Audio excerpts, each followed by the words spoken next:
Hello everyone, welcome to our channel A plus mentor. आज हम 25 मई 2025 की करंट अफेयर को कवर करेंगे। तो सबसे पहले हमारी जो स्कीम आती है वो कौन सी आती है? Spiced scheme. तो स्पाइस स्कीम जो है ये लॉन्च की गई है हमारे स्पाइसिस बोर्ड के द्वारा। तो जो स्पाइसिस बोर्ड है उसने स्पाइस स्कीम जो है फॉर फाइनेंशियल ईयर 2025 2026 जो फाइनेंशियल ईयर है उसके लिए लॉन्च की गई है। ये किसके द्वारा लॉन्च की गई है? स्पाइसिस बोर्ड के द्वारा। तो स्पाइसिस बोर्ड जो है इसकी इस्टेब्लिशमेंट हुई है 1987 में। तो इसका हेडक्वार्टर है कहाँ पे है? कोची में। कोची कहाँ पे पाया जाता है? केरला में। तो ये किस मिनिस्ट्री के अंदर है? Ministry of commerce and industry के अंडर। तो ministry of commerce and industry के अंदर कौन कौन से बोर्ड आते हैं तो ये हम पढ़ लेते हैं। सबसे पहले आता है हमारा कॉफ़ी बोर्ड। कॉफ़ी बोर्ड जो है इसको सेक्शन 4 के अंदर जो है इस्टेब्लिश किया गया था। कॉफ़ी बोर्ड एक्ट 1942 की जो सेक्शन 4 है उसके अंदर इसको इस्टेब्लिश किया गया था। Coffee act 1942।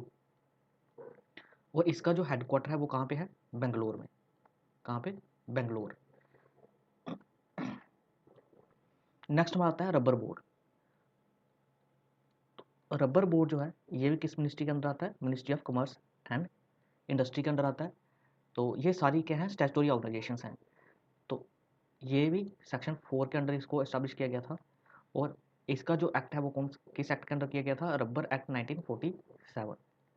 Rubber act 1947। और इसका जो हेडक्वार्टर है वो कहाँ पे है? कोट्टयम। और ये कहाँ पे पाया जाता है? केरला में। नेक्स्ट हमारा आता है टोबैको बोर्ड। टोबैको बोर्ड जो है इसको एस्टेब्लिश किया गया था टोबैको बोर्ड एक्ट 1975-76 के अंदर। सेक्शन 4 के अंदर इसको एस्टेब्लिश किया गया था इसको भी। और कौन सा एक्ट था? Tobacco board act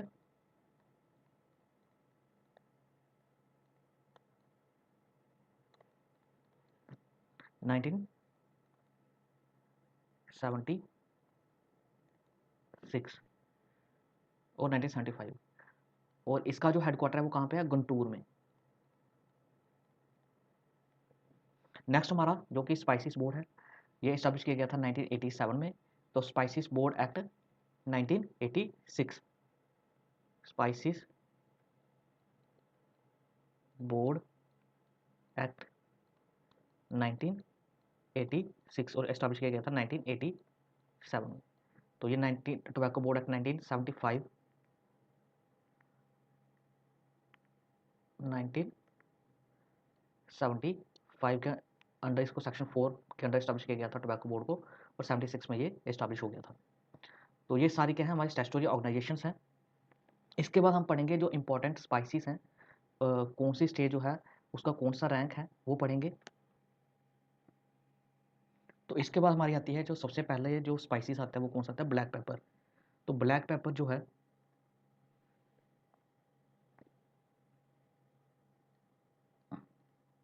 black pepper जो है उसमें टॉप स्टेट कौन सी आती है?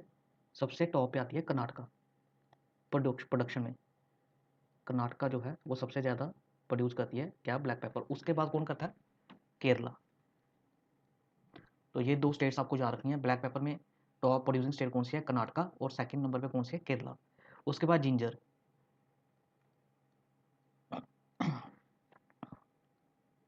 जिंजर कौन करता है प्रोड्यूस सबसे ज़्यादा? ये करता है मध्य प्रदेश। और मध्य प्रदेश के बाद कौन करता है? कर्नाटका। इसके बाद हमारा आता है टर्मरिक। तो टर्मरिक जो है वो सबसे ज़्यादा कौन प्रोड्यूस करता है? टर्मरिक सबसे ज़्यादा प्रोड्यूस की जाती है हमारी महाराष्ट्र के द्वारा। तो महाराष्ट्र सबसे ज़्यादा प्रोड्यूस करता है। उसके बाद हमारा प्रोड्यूस करता है तेलंगाना। और तेलंगाना के बाद जो स्टेट आती है वो कौन सी आती है? कर्नाटका। नेक्स्ट हमारी जो आती है वो आता है क्यूमिन। क्यूमिन जिसको आप जीरा बोलते हो वो आता है। ये सबसे ज़्यादा प्रोड्यूस किया जाता है राजस्थान में। और राजस्थान के बाद कौन प्रोड्यूस करता है? गुजरात। इसके बाद हमारा जो नेक्स्ट जो स्पाइसेस आता है वो कौन सा आता है? फेनुग्रीक। तो फेनुग्रीक जो नहीं जानते, इसको हम बोलते हैं, हिंदी में बोला जाता है मेथ्रे बोलते हैं इसको। क्या बोलते हैं? मेथ्रे। तो ये सबसे ज़्यादा प्रोड्यूस किए जाते हैं कहाँ पे? मध्य प्रदेश में। उसके बाद कौन सी स्टेट आती है? राजस्थान। और उसके बाद गुजरात। तो ये टॉप प्रोड्यूसिंग स्टेट है फेनुग्रीक की। इसके बाद क्लोव। क्लोव जो है, लौंग, ये सबसे ज़्यादा प्रोड्यूस किए जाते हैं तमिलनाडु के द्वारा।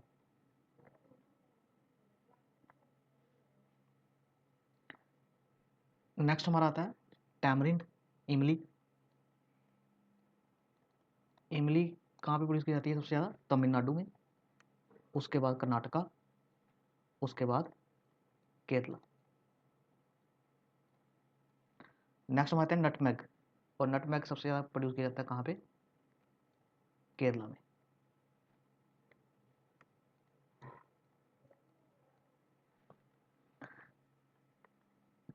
तो आपको बताना है कॉफ़ी जो है उसकी टॉप प्रोड्यूसिंग स्टेट कौन सी है, सबसे ज़्यादा कॉफ़ी कहाँ पे प्रोड्यूस की जाती है।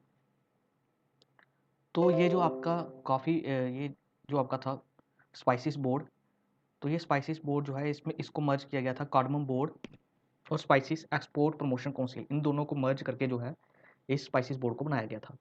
अब ये जो हमारी स्पाइस स्कीम है इसके अंदर क्या किया जाएगा? जो छोटी इलायची और बड़ी इलायची है उसकी प्रोडक्शन को बढ़ाया जाएगा, और जो भी स्पाइसेस होंगे उसको क्या किया जाएगा? उसके एक्सपोर्ट को डेवलप किया जाएगा, इनोवेशन की जाएगी इसमें, और सस्टेनेबिलिटी लाई जाएगी। इसके बाद जो भी ये स्पाइसेस होंगे इनकी अगर पोस्ट हार्वेस्ट प्रोसेसेस जो हैं उसको इम्प्रूव किया जाएगा। फॉर एग्जांपल जो स्टोरेज सिस्टम होगा उसको अच्छा किया जाएगा, और इसकी प्रोडक्शन और एक्सपोर्ट, जो जीआई टैग्ड और ऑर्गेनिक स्पाइसेस होते हैं, जो जीआई टैग्ड और ऑर्गेनिक स्पाइसेस होंगे इसका प्रमोशन एक्सपोर्ट हो सके, तो उसको हम क्या करेंगे? एनहेंस करेंगे। नेक्स्ट हमारा क्या आएगा? हम क्या करेंगे? जो वर्ल्ड लेवल के जो स्टैंडर्ड हैं उसके साथ हम इसको कंप्लाई करेंगे इस स्कीम के अंदर। जितने भी जो हमारे स्पाइसेस होंगे वो बढ़िया क्वालिटी के होंगे, अच्छी क्वालिटी के होंगे। तो और इसके साथ साथ फाइनेंशियल असिस्टेंस जो है वो प्रोवाइड की जाएगी फार्मर्स और एफपीओ जो होते हैं, इन दोनों को हम क्या करेंगे? फाइनेंशियल असिस्टेंस जो है वो प्रोवाइड करेंगे। और जो पोस्ट हार्वेस्ट मशीन है वो भी प्रोवाइड की जाएंगी, जैसे स्पाइसिस पॉलिशर होता है, टर्मरिक बॉयलर हो गया, मिंट डिस्टिलेशन यूनिट हो गए, और थ्रैशिंग मशीन हो गई। तो ये सब जो असिस्टेंस है ये प्रोवाइड की जाएगी इस स्कीम के अंदर। इसके साथ साथ हम क्या करेंगे? डेवलपमेंट करेंगे वाटर रिसोर्सेज की, माइक्रो इरिगेशन फैसिलिटीज़ प्रोवाइड की जाएगी, ऑर्गेनिक फार्मिंग को प्रमोट किया जाएगा, और अच्छी जो एग्रीकल्चर प्रैक्टिस होगी उसको भी क्या किया जाएगा? प्रमोट किया जाएगा। तो ये थी हमारी कौन सी स्कीम? Spice scheme. तो इसमें आपको जो इंपॉर्टेंट पॉइंट है वो क्या याद रखने हैं? इसमें आपको स्पाइसिस बोर्ड को याद रखना है। ये स्कीम का ईयर किस ईयर के लिए है? फाइनेंशियल ईयर 2025 और 2026 के लिए। और स्पाइस स्कीम की जो फुल फॉर्म है वो आपको याद रखनी है, sustainability in spice sector through progressive innovative and collaborative intervention for export development scheme. तो ये है हमारी स्पाइस स्कीम की फुल फॉर्म। तो जो मैंने अभी बताया, जो ministry of commerce and industry के अंदर जो बोर्ड आते हैं, जैसे कॉफ़ी बोर्ड, रबड़ बोर्ड, टोबैको बोर्ड, तो ये आपको याद रखने हैं। नेक्स्ट हमारी जो करंट अफेयर है वो क्या है? राहवीर स्कीम। तो राहवीर स्कीम क्या है? इसमें इसके अंडर क्या किया जाता है? जो गुड स्मार्टिन होते हैं, अब गुड स्मार्टिन कौन होते हैं? ऐसे मान लो कहीं रास्ते में एक्सीडेंट हो जाता है, तो जो लोग उस बंद जिसका एक्सीडेंट हुआ, जो विक्टिम है, उसको उठा के हॉस्पिटल तक ले जाते हैं, तो उसको हम बोलते हैं गुड स्मार्टिन। तो ये जो स्कीम है राहवीर स्कीम, ये लॉन्च की गई है ministry of road transport and highway के द्वारा। Ministry of road transport and highway के द्वारा। तो इसमें क्या किया जाता है? रिवार्ड दिया जाता है, ऑलमोस्ट 25,000 रुपीज़ दिए जाते हैं। पहले 5,000 रुपये दिए जाते थे, अब कितने दिए जाते हैं? 25,000 रुपीज़। तो जो गोल्डन आवर होता है, इसमें जो टर्म है वो आपको याद रखनी है, गोल्डन आवर। वो गोल्डन आवर क्या है? ये जो फर्स्ट आवर होते हैं एक्सीडेंट के तुरंत फर्स्ट पहले 1 घंटा, उसके दौरान अगर आदमी हॉस्पिटल पहुंच जाए तो उसको हम क्या कर सकते हैं? सेव करने के ज़्यादा चांसेस रहते हैं। तो जैसे WHO की रिपोर्ट है उसमें बताया गया है कि जो 50% डेथ होती है वो इसलिए होती है क्योंकि वो जो विक्टिम होता है वो 1 आवर के अंदर नहीं पहुंच पाता। तो ये स्कीम जो है रावी स्कीम, ये किसके द्वारा चलाई गई है? Ministry of road transport and highway के द्वारा। और किसके लिए? गुड स्मार्टिन के लिए। तो इसका एक प्रोसेस रहता है, इसमें जो हॉस्पिटल है वो पुलिस को नोटिफाई करेगा, उसके बाद जो पुलिस है वो डिस्ट्रिक्ट कलेक्टर को बताएगी, और डिस्ट्रिक्ट कलेक्टर के बाद में वेरीफाई करके उस बंदे को जो है डायरेक्ट बैंक ट्रांसफ़र उसमें उसके अकाउंट में कर दिए जाएंगे पैसे। तो सर्टिफिकेट और कैश अवार्ड दिया जाएगा इसके अंदर। तो नेक्स्ट हम आते हैं आरबीआई डिविडेंड। तो अभी जैसे कि आप जानते हैं आरबीआई ने क्या किया है, ट्रांसफ़र की अप्रूव किया है 2.69 लाख करोड़ रुपीस ट्रांसफ़र करने के लिए। तो ये जो 2.69 लाख करोड़ रुपीस हैं, ये हाईएस्ट सरप्लस जो है ये ट्रांसफ़र किया जा रहा है आरबीआई के द्वारा। तो अब ये जो डिविडेंड होता है ये आता कहाँ से है, ये कैसे कमाया जाता है? तो जैसे फॉर एग्जांपल सबसे पहले जो टर्म आती है वो कौन सी टर्म आती है, साइनोरेज। तो ये साइनोरेज जो है ये टर्म आप याद रखो। अब ये इस टर्म में मैं आपको एग्जांपल के थ्रू समझाने की कोशिश करता हूँ। जैसे मान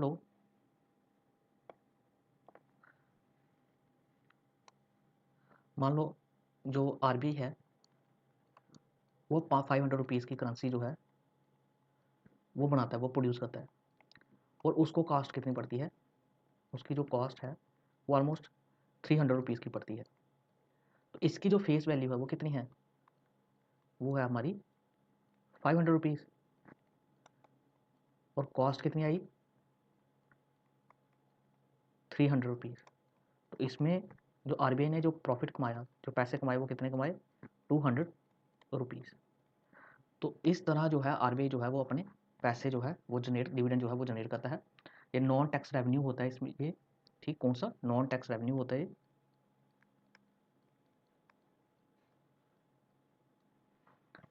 तो इसके बाद जो हमारा सेकंड प्रोसेस होता है वो कैसे कमाते हैं सेंट्रल बैंक पैसे। जैसे इसने लैंड कर दिए पैसे, उधार पे दे दिए सेंट्रल गवर्नमेंट को, स्टेट गवर्नमेंट को, जो कमर्शियल बैंक को, उसके बाद इसको क्या मिलता है, ब्याज मिलता है। तो वहाँ से रेवेन्यू आता है आरबीआई के पास। जहाँ फिर इसने इन्वेस्टमेंट किए होते हैं कई बार आरबीआई ने जो बॉन्ड्स में, या फिर जो एक्सचेंज, जो करेंसी एक्सचेंज रेट फ्लक्चुएशन होती है उसके थ्रू जो है पैसा कमाया जाता है। तो इस साल ये 27% हायर है पिछले साल से, जो डिविडेंड जो है कितना 27% हायर है। तो पिछले साल कितना था इसी महीने का 2.10 लाख करोड़। तो इस साल कितना है, इस साल है आपका ऑलमोस्ट 2.69 लाख करोड़। तो ये जो ट्रांसफ़र किया जाता है पैसे, ये किस एक्ट के अंदर किए जाते हैं, आरबीआई एक्ट 1934 के अंदर इसको ट्रांसफ़र किया जाता है अंडर सेक्शन 47। तो ये आपको सेक्शन जो है ये आपको याद रखनी है, क्योंकि अभी जो पैटर्न है 2025 का पैटर्न, तो बहुत ही ज़्यादा डीप में क्वेश्चन पूछे जा रहे हैं। तो आपको याद रखनी है, सेक्शंस भी आजकल याद रखनी है, सेक्शन 47 और आरबीआई एक्ट कौन सा 1934। अब यहाँ पे आती है डिविडेंड यील्ड। अब डिविडेंड यील्ड क्या है, मान लो एक कंपनी है तो वो कितने रुपए डिविडेंड देती है पर share, annual dividend per share. क्या, सबसे पहले हम फार्मूला पढ़ लेते हैं। फार्मूला क्या है एनुअल डिविडेंड यील्ड का, एनुअल डिविडेंड पर ईयर पर share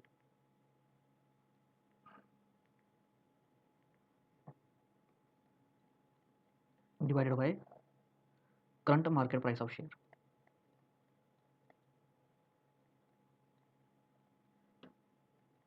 current market price of share into 100। तो मान लो एनुअल डिविडेंड जो कंपनी है, एनुअल डिविडेंड पर शेयर कितने रुपए देती है, 10 रुपीज़ देती है कोई कंपनी। तो अभी जो मार्केट प्राइस है उस शेयर का वो कितना है, ऑलमोस्ट 200 रुपीज़ है।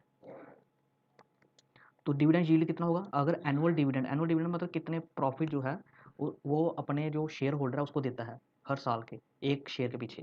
तो एक शेयर के पीछे उसको साल का कितने रुपए मिल रहे हैं, 10 रुपये मिल रहे हैं। और उसने शेयर का जो प्राइस है, करंट मार्केट प्राइस है, वो कितना चल रहा है अभी 200 रुपीज़ चल रहा है। और उसको प्रॉफिट कितना हो रहा है, 10 रुपये का प्रॉफिट हो रहा है एनुअली एक शेयर के पीछे। तो अब डिविडेंड यील्ड कितनी होगी, हमारा एनुअल डिविडेंड पर शेयर कितना आ रहा है 10 रुपये, और करंट मार्केट प्राइस कितना है शेयर का 200 रुपीज़। तो ये कितना हुआ 5%। तो डिविडेंड यील्ड कितनी हो रही है हमारी 5%। तो ये हमारा डिविडेंड यील्ड। नेक्स्ट हमारे आता है टॉपिक आता है लिथियम। तो लिथियम अभी रिसेंटली एक रिसर्च हुई है, स्टडी ने पब्लिश किया है।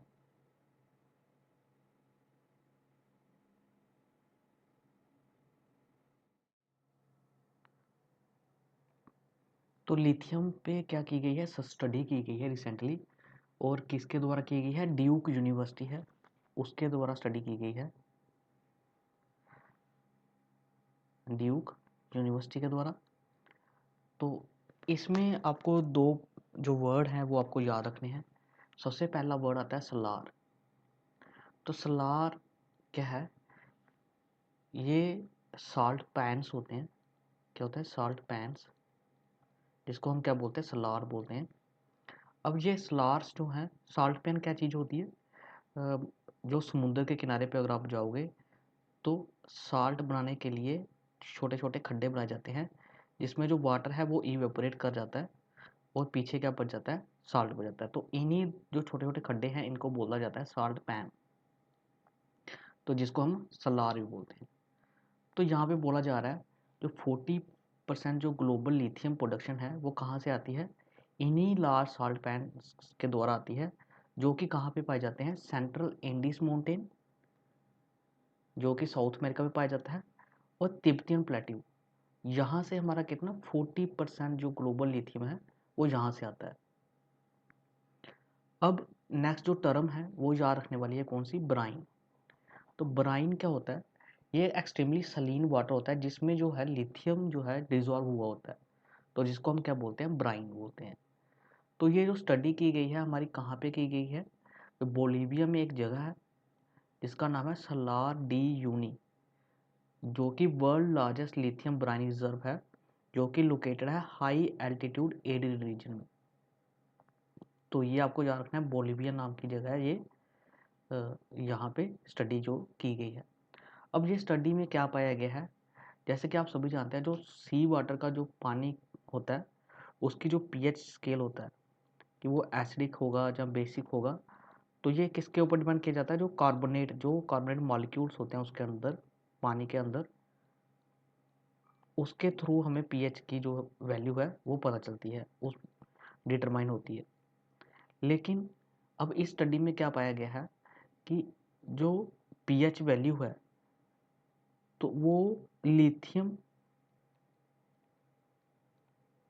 और बोरोन, ये जो बोरोन है ये डिटरमाइन करता है आपके पीएच स्केल को। इस स्टडी में ये पाया गया है।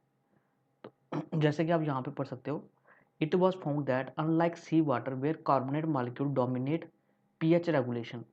तो जो पीएच रेगुलेशन होती है वो उसको सी वाटर में कौन डोमिनेट करता है, कार्बोनेट के मॉलिक्यूल्स। जबकि जो पीएच ऑफ दीज ब्राइन, जो मैंने बोला स्लाइन वाटर, जो पैन्स होते हैं, साल्ट पैन्स होते हैं, तो उसमें जो पीएच की वैल्यू है वो कंट्रोल की जाती है किसके द्वारा, जो बोरोन के कंपाउंड होते हैं, तो वो कंट्रोल करता है। तो ये हमारा इस स्टडी में पाया गया है। अब आपको पता होना चाहिए लिथियम वर्ल्ड में कहाँ पे पाया जाता है। तो इसमें जो मोस्टली इस टॉपिक में आपको दो ही टर्म जो है वो याद रखनी है, सालार और ब्राइन। तो नेक्स्ट हमारा जो लिथियम है वो सबसे ज़्यादा कहाँ पे पाई जाती है, आपके लिथियम ट्रायंगल, लिथियम ट्रायंगल। और ये लिथियम ट्रायंगल कौन से कॉन्टिनेंट में पाया जाता है, ये आपका पाया जाता है साउथ अमेरिका।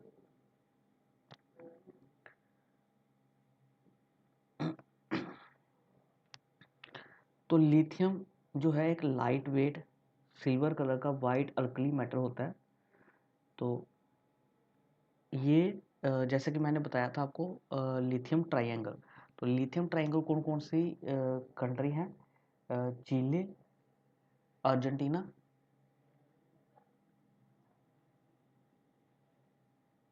चिले, अर्जेंटीना और बोलिविया, ये तीन कंट्रीज को हम क्या बोलते हैं, लिथियम ट्रायंगल। तो यहाँ पे हमारा क्या पाया जाता है, लिथियम पाया जाता है सबसे ज़्यादा। तो इसमें आपको याद रखना है, ये मोस्टली क्वेश्चन जो है यूपीएससी के अंदर पूछे जाते हैं। तो अभी यूपीएससी 2025 में भी लिथियम के रिलेटेड क्वेश्चन जो है वो आया हुआ है। तो वहाँ पे मैच द फॉलोइंग में लिथियम के सामने आपको पेयर दिया गया था, आई थिंक चीले का दिया था, तो और आपको डायमंड और निकल। डायमंड के सामने शायद बोट्सवाना का दिया था और निकल के सामने पेयर दिया था इंडोनेशिया का। तो आपको पता होना चाहिए कि ये जो रिजर्व्स हैं लिथियम, डायमंड, निकल, ये कहाँ पे पाए जाते हैं। तो नेक्स्ट लेक्चर में हम मिनरल्स जो हैं सभी मिनरल्स को कवर करेंगे। तो उसमें मैं बता दूंगा आपको कि कौन सा मिनरल जो है वो सबसे ज़्यादा कहाँ पे पाया जाता है। तो नेक्स्ट हमारी स्कीम आती है पीएम सूर्य घर मुफ्त बिजली योजना। तो अब जो दिल्ली गवर्नमेंट है उसने अप्रूव की है 30,000 rupees subsidy for 3 kilowatt rooftop solar panel. तो 30,000 रुपये की जो है सब्सिडी दी जाएगी दिल्ली गवर्नमेंट के द्वारा। तो टोटल जो सपोर्ट दी जाएगी वो कितने लाख करोड़ की दी जाएगी, ₹1.08 लाख करोड़ की। तो ये जो पीएम सूर्य घर मुफ्त बिजली योजना है इसके अंदर क्या किया जाता है, 300 जो फ्री इलेक्ट्रिसिटी यूनिट जो है वो दी जाएगी उन लोगों को जो इंस्टॉल करेंगे रूफटॉप सोलर प्लांट, जो रूफटॉप सोलर पैनल जो हैं वो इंस्टॉल करेंगे। तो उनको हम क्या देंगे, 300 फ्री यूनिट्स देंगे। तो टारगेट हमारा है 1 लाख करोड़ लोगों तक पहुंचाने का। 1 करोड़ जो हाउस होल्ड है वहाँ उनको कवर करने का टारगेट है। 1 करोड़ लोगों के घर पे जो है रूफ टॉप सोलर जो है वो इंस्टॉल किए जाएंगे। तो ये स्कीम जो है वो लॉन्च की गई थी 2024 फरवरी में। तो किस मिनिस्ट्री के under, ministry of new and renewable energy के द्वारा जो है इसको इस मिनिस्ट्री के अंडर इसको लॉन्च किया गया था। अब जो इम्प्लीमेंटेशन पीरियड है ये कब तक है, 2027 तक इस स्कीम को इम्प्लीमेंट किया जाएगा। और इसमें दिसंबर 2024 तक 26 लाख लोगों के जो घर हैं उनके ऊपर जो रूफटॉप सोलर सिस्टम जो है वो ऑलरेडी इंस्टॉल कर दिए गए हैं। तो इसमें सब्सिडी सपोर्ट जैसे कि 40% कॉस्ट का 40% तक की सब्सिडी मिलेगी। जो आपको कॉस्ट पड़ेगी, मान लो आपको 1 लाख रुपए कॉस्ट पड़ती है तो उसका 40% जो है वो आपको मिल जाएगा। तो 40% कितना हुआ, 40,000 रुपये आपको वापस मिल जाएंगे। जबकि आपको कितने का पड़ेगा वो प्लांट, 60,000 रुपीज़ का। तो आपको मैक्सिमम जो सब्सिडी कैप है वो कितनी है, 78,000 रुपीज़ तक की सब्सिडी आपको मिल सकती है।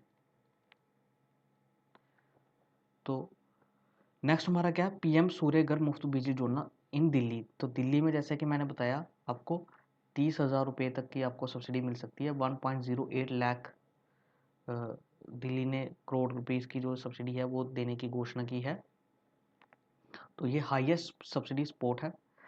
तो इसमें क्या किया जाएगा, लगभग 2.3 लाख रेजिडेंशियल यूनिट्स जो हैं उसको कवर किया जाएगा नेक्स्ट 3 ईयर्स में। तो आपको इसमें अगर क्वेश्चन बनेगा तो आपको पीएम सूर्य घर मुफ्त बिजली योजना के अंडर ही बनेगा। आपको इसमें लास्ट डेट याद रखनी है, फरवरी 2024। कब तक स्कीम चालू रहेगी, 2027 तक रहेगी। कितना टारगेट है, 1 करोड़ लोगों को कवर किया जाएगा, हाउस होल्ड को कवर किया जाएगा। और 300 फ्री यूनिट्स दी जाएगी उन लोगों को।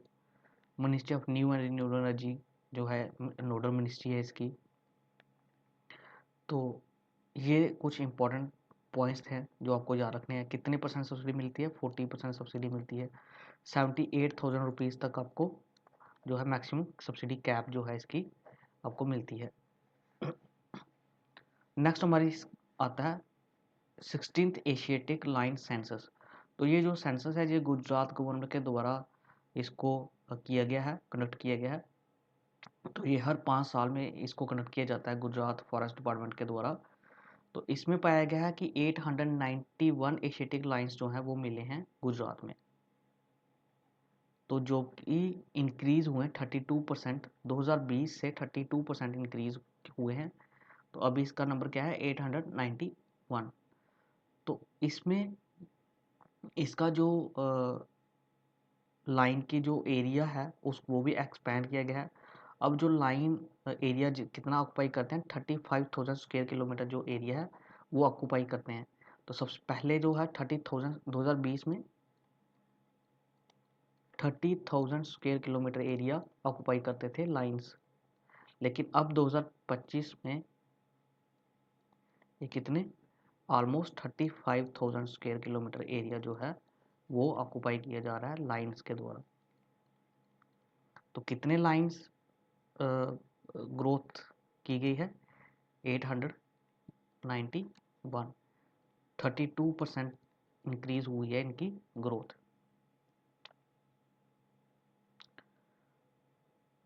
तो इसमें आपको याद रखना प्रोजेक्ट लाइन जो है 2020 में लॉन्च किया गया था।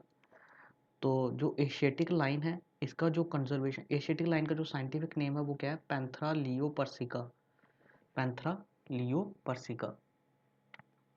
तो ये एंडेमिक है टू इंडिया, एंडेमिक स्पीसीज है ये। तो जो कि कहाँ पे पाई जाती है सिर्फ गिर फॉरेस्ट रीजन में। ये जो अफ्रीकन लाइन्स होते हैं इनसे स्मॉलर होते हैं, इनका जो साइज होता है वो स्मॉलर होता है अफ्रीकन लाइन से। तो इसका जो कंजर्वेशन स्टेटस है IUCN का वो पहले क्रिटिकल एंडेंजर था, लेकिन अब क्या है इसका एंडेंजर स्पीसीज में इसको इंक्लूड किया जाता है। तो आपको इसमें क्या याद रखना है प्रोजेक्ट लाइन। तो सबसे पहले आपको याद रखना है कि गुजरात गवर्नमेंट ने सेंसस किया है। तो कौन से नंबर का सेंसस है 16th नंबर का सेंसस है, जिसमें पाया गया है कि जो लाइन की पॉपुलेशन ग्रोथ है वो क्या की गई है इंक्रीज की गई है। जो एरिया ऑक्यूपाई करते थे लाइंस वो भी इंक्रीज हुआ है। और उसके बाद आपको प्रोजेक्ट लाइन याद रखना है। प्रोजेक्ट लाइन कब लॉन्च किया गया था 2020 में लॉन्च किया गया था। तो इसका IUCN स्टेटस याद रखना है जो कि क्या है इंडेंजर्ड स्पीसीज है। तो यही है इस स्लाइड में इम्पोर्टेंट जो पॉइंट थे वो यही थे। तो नेक्स्ट हम करंट अफेयर जो है नेक्स्ट कल करेंगे। तो thanks for watching our lecture, please subscribe and share our video.